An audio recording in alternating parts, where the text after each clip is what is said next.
चलिए आज समझते हैं उन फंडामेंटल प्रोसेसेस के बारे में जो सब मिलकर बनाते हैं वो कमाल की चीज जिसे हम जिंदगी कहते हैं। तो शुरुआत एक बहुत ही बेसिक सवाल से करते हैं। वो कौन सी चीज है जो किसी जिंदा चीज को किसी बेजान चीज से अलग बनाती है? क्या है वो फर्क? अच्छा, पहली नजर में तो लगता है कि जो चीजें हिलती डुलती हैं, सांस लेती हैं या बढ़ती हैं वो जिंदा हैं, लेकिन ये हमेशा सही नहीं होता। असली जवाब वो छिपा है माइक्रोस्कोपिक लेवल पर, अणुओं की उस लगातार होने वाली हलचल में। देखिए, कुदरत का एक नियम है कि समय के साथ हर चीज बिखरने लगती है, डिसऑर्डर की तरफ जाती है। तो इस बिखराव को, इस डिके को रोकने के लिए जिंदा जीव कुछ जरूरी मेंटेनेंस का काम करते हैं, और इन्हीं कामों को हम सब मिलाकर कहते हैं जैव प्रक्रम या लाइफ प्रोसेसेस। तो चलिए एक एक करके इन्हें समझते हैं। और ये सारा खेल शुरू होता है बाहर से एनर्जी लेने से, यानी कि पोषण से। किसी भी जीव के शरीर को ना एक बिजी शहर की तरह सोचिए। जैसे एक शहर को चलाने के लिए, सड़कें बनाने के लिए, बिजली देने के लिए लगातार बाहर से सामान, मतलब रॉ मटेरियल चाहिए होता है ना, ठीक वैसे ही हमारे शरीर को भी ग्रोथ, रिपेयर और रोज के काम करने के लिए बाहर से एनर्जी चाहिए। और ये एनर्जी आती है खाने से। इंसानों में ये सफर एक तय रास्ते पर होता है। खाना मुंह से अंदर जाता है, पेट में पहुंचता है और फिर छोटी आंत में। हर पड़ाव पर इसे और छोटे और यूजेबल हिस्सों में तोड़ा जाता है। और हां, ये टूटना टाटना कोई रैंडम प्रोसेस नहीं है। इसे अंजाम देते हैं हमारे शरीर के मास्टर शेफ, मतलब खास तरह के प्रोटीन्स जिन्हें हम एंजाइम्स कहते हैं। ये बिल्कुल किसी मॉलिक्यूलर कैंची की तरह काम करते हैं जो खाने के बड़े बड़े मॉलिक्यूल्स को काट कर छोटा कर देते हैं। ओके, तो खाना पच गया, मतलब हमारा ईंधन रिफाइन हो चुका है। पर इस ईंधन से पावर कैसे मिलेगी? जैसे शहर में बिजली पावर प्लांट से मिलती है, वैसे ही शरीर का पावर प्लांट है रेस्पिरेशन, यानी श्वसन।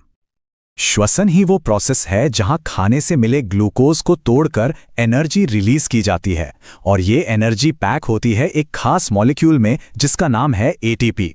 इसे आप सेल की एनर्जी करेंसी समझ सकते हैं। मतलब सेल को कोई भी काम करना हो तो वो एटीपी खर्च करता है।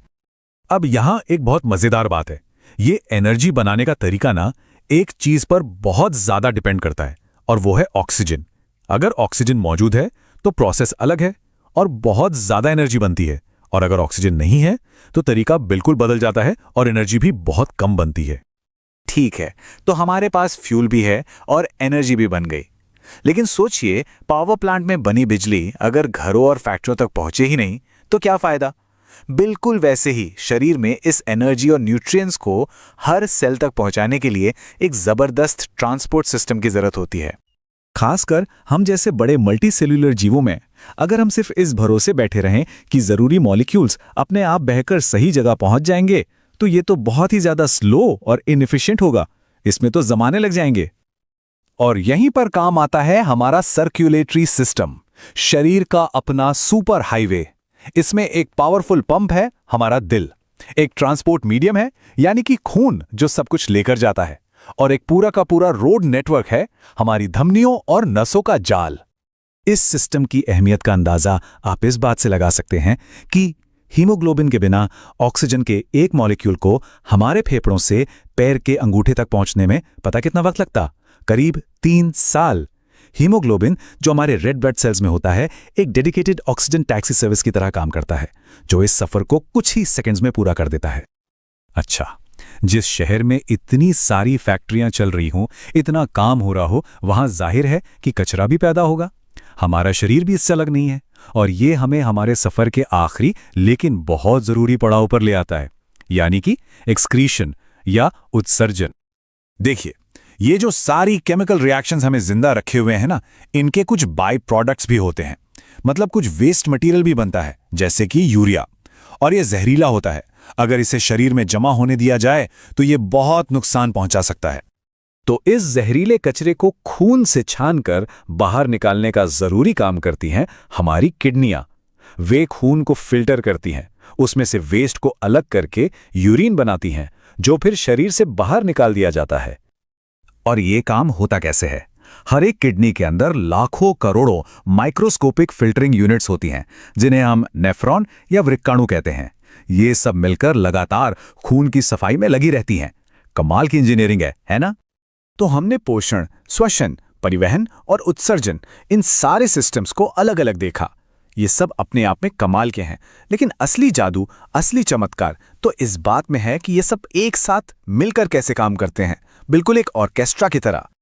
सोचिए, पोषण से मिला ईंधन श्वसन को एनर्जी देता है। श्वसन से मिली एनर्जी परिवहन सिस्टम को चलाती है। परिवहन सिस्टम हर सेल तक ईंधन और ऑक्सीजन पहुंचाता है और उत्सर्जन सिस्टम से कचरा बाहर निकालता है। कोई भी एक सिस्टम अकेले काम नहीं कर सकता। ये सब एक दूसरे से गहराई से जुड़े हुए हैं, एक ही साइकिल का हिस्सा है, और यही साइकिल जीवन है। ये सारे प्रोसेस मिलकर ही जीवन की धुन बनाते हैं। पर ये हमें एक सवाल के साथ छोड़ जाता है। किस शानदार ऑर्केस्ट्रा में, जहां हर साज की अपनी अहमियत है, क्या कोई एक साज दूसरों से ज्यादा जरूरी है? या यूं कहें कि क्या होगा अगर कोई एक भी साज अचानक खामोश हो जाए?